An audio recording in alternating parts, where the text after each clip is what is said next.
नमस्कार, KKD news में आपका स्वागत है। मैं हूं आपके साथ नम्रता शर्मा। ये नजर डालते हैं खबरों पर। शमशुल हसन बल्ली प्रदेश अध्यक्ष संयुक्त संघर्ष मोर्चा मध्य प्रदेश। बड़ा बयान। नवाब भोपाल को गद्दार कहने वाले पहले अपनी पहचान बताएं।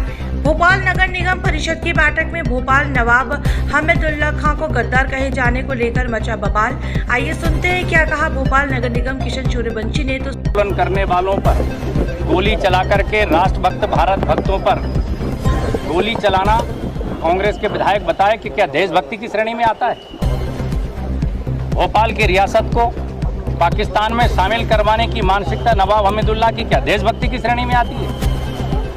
पाकिस्तान के वजीर बनने की इच्छा नवाब हमीदुल्ला की क्या भारत भक्ति की श्रेणी में आती है? और वंदे मातरम और तिरंगा जो हाथ में लेकर चलने वाले देशभक्त विलीनीकरण आंदोलन क्यों करना पड़ा भोपाल के देशभक्तों को, भारत के देशभक्तों को?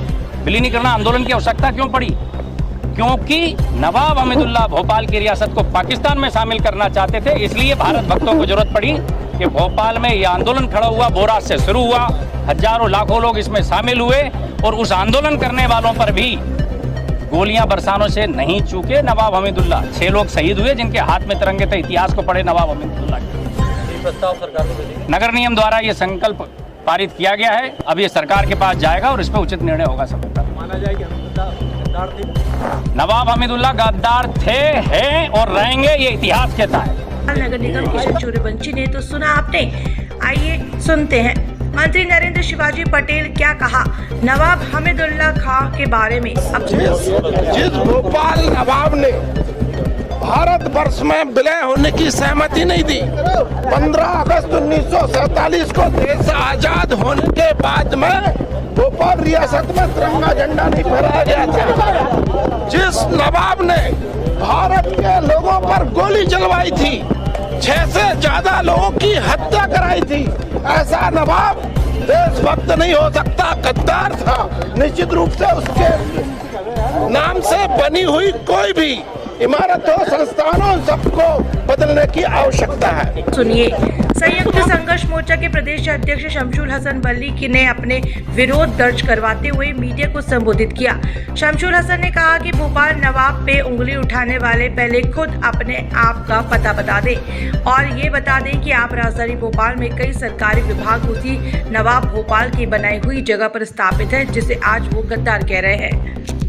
हाँ भाई साहब, एक नया विवाद देखने को मिल रहा है। हमीदिया स्कूल, कॉलेज और अस्पताल तीनों के नाम बदलने का प्रस्ताव नगर निगम में पेश हो गया। नहीं, मैं बात नगर निगम की नहीं कर रहा, क्योंकि बात नगर निगम की होती तो वहाँ तक ठीक थी। लेकिन जिस नवाब हमीदुल्ला खां, स्वर्गीय नवाब हमीदुल्ला खां, ऐसा एक बड़ा नाम जिसने देश दुनिया में जिस भोपाल का रियासत का नाम रोशन करा, उसके बारे में, उस नवाब के बारे में ये कहना कि गद्दार है, एक काबिल मंत्री, स्वास्थ्य राज्य मंत्री जो कहते हैं शिवाजी राव जी के वो गद्दार थे, तो मैं शिवाजी राव जी से ये पूछना चाहता हूँ, नगर निगम के जो अध्यक्ष, सामान्य अध्यक्ष सूर्यवंशी जी, उनसे पूछना चाहता हूँ, जब नवाब रियासत थी, जब नवाबी हुकूमत थी, तो आप लोग कहाँ थे? कहाँ के रहने वाले हैं आप लोग?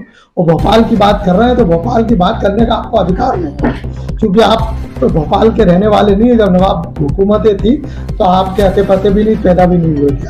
आपको कैसे मालूम नवाब गद्दार है?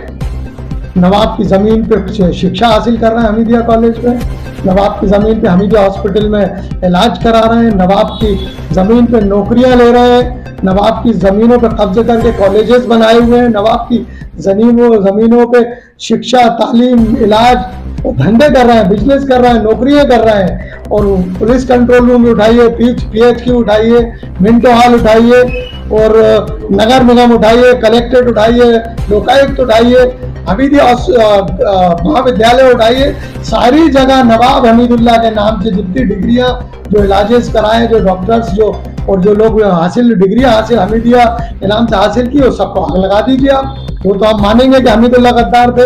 जब हमीदुल्ला गद्दार थे तो उनकी जमीनों पे यहाँ आकर हाथ पैर जोड़कर जमीनें हासिल कर ली, आज रसूखदार हो गए, तो आपको तो नवाब हमीदुल्ला गद्दार नजर आते हैं। आपको शर्म आनी चाहिए। आपको मध्य प्रदेश की जनता से, भोपाल की आवाम से, उस रॉयल फैमिली से माफी मांगना चाहिए। लेकिन ये ऑन रिकॉर्ड, ये रिकॉर्ड है उनका, नवाब हमीदुल्ला खां का सिग्नेचर 14 अगस्त 1947 को नवाब भोपाल ने एग्रीमेंट पे साइन कर दिए थे, जिसका प्रमाण ये मैं आपको दे रहा हूँ। शायद भारतीय जनता पार्टी और कांग्रेस को के पास इसका कोई जवाब नहीं है, क्योंकि ये जनता को दिखाना नहीं चाहते कि हमीदुल्ला की एक साफ सुथरी छवि थी, बहुत दूरदृष्टि वाले नेता थे, दुनिया में नाम रोशन करा। और ऐसे हमीदुल्ला खान को गद्दार कहने वालों को मैं ये दिखाना चाहता हूँ कि आँख खोलकर, कान खोलकर, नाक खोलकर, सांस लेकर या आदेश देख ले, जिसको चाहिए मुझसे ले जाए, पढ़ ले कि 14 अगस्त को हमीदुल्ला खान ने 8:15 बजे सुबह साइन कर दिए थे एग्रीमेंट पे, विलय के एग्रीमेंट पे। ये मेरा जवाब है उन तमाम उन फर्जी लोगों को, नवाब हमीदुल्लाह को जो गद्दार कह रहा है, उन 420 लोगों को जो हमीदुल्लाह को गद्दार कह रहा है, ऐसे लोगों को जो हमीदुल्लाह के नाम पर सिर्फ अपने हिंदू मुस्लिम करके रोटियां सेकना चाहते हैं। तो वो तो ये भी कह रहा है कि देशभक्त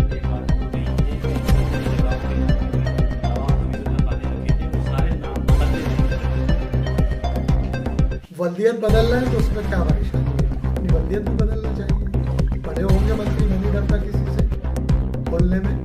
काहे का, कहाँ के रहने वाले हैं आप, कहाँ से आए हैं आप? हमने तो पहली बार नाम सुना है कि शिवाजी राव की कोई मंत्री है भोपाल में, मध्य प्रदेश में। कहाँ से जीत के आए हैं, कहाँ के मंत्री हैं? आपने दम हो तो अपनी जगह का नाम बदल कर बताइए। खाली भोपाल मिलता है लोगों को नाम बदलना। नाम बदलने से क्या होता है? सरकार अपनी नाकामी छुपा रही है। सरकार को जनहितैषी मुद्दे देखना चाहिए, जनता के हित की बात करना चाहिए। जनता के मूलभूत समस्याएं, परेशानी जो उत्पन्न हुई है, आज प्रदेश बाढ़ से घिरा हुआ है, उन पे ध्यान नहीं दे रहे। स्कूलों की छत गिर रही है, वहाँ ध्यान नहीं दे रहे। स्वास्थ्य में लाखों करोड़ों के घोटाले हो रहे हैं, उस पर ध्यान नहीं दे रहे। खाली ध्यान भोपाल का नाम बदल जाना चाहिए। खाली इतना ध्यान है चूंकि जितना उनको पढ़ाया गया आरएसएस पे, उतनी बात कर रहे हैं। खबरों में बने रहने के लिए धन्यवाद। देखते रहिए केकेडी न्यूज।